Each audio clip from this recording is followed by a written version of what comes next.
Day 180 of 1,461 days of ignoring the Trump administration. I am not a self-help guru, and I have never received a bawdy birthday card.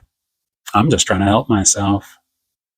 The other day, I told you about a perfect call that I had that lasted 2.5 hours, and it didn't even occur to me at the time that perfect call is a phrase that the leader of the Trump administration says about calls that he has that are very not perfect.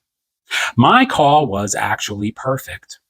There were no implied threats on my call. Do you know the song Perfect Day by Lou Reed?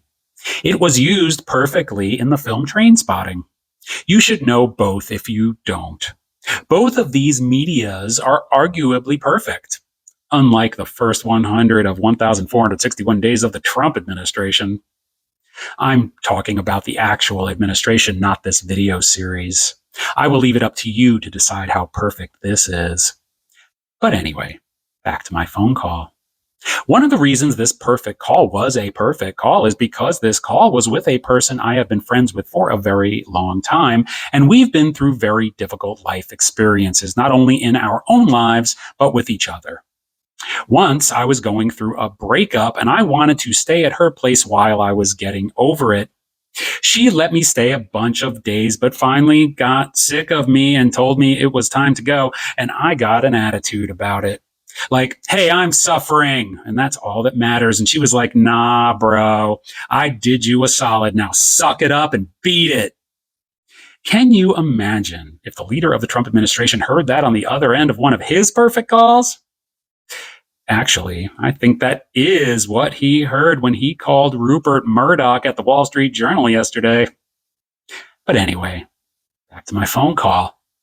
To have a perfect call for 2.5 hours shows how two people can incorporate the difficulties that have occurred in their friendship into the friendship in a way that makes the friendship a better friendship. Leading difficult lives with a history of trauma makes trusting people difficult and can make friendships difficult. Pushing past those difficult times when you know your friend is worth challenging yourself for is a rewarding experience that results in a perfect day because of a perfect phone call. I doubt that the leader of the Trump administration will be inclined to do the same with Rupert. He hit him way too hard with that Epstein birthday card, so now they will go to war, and we will go to ignore the Trump administration.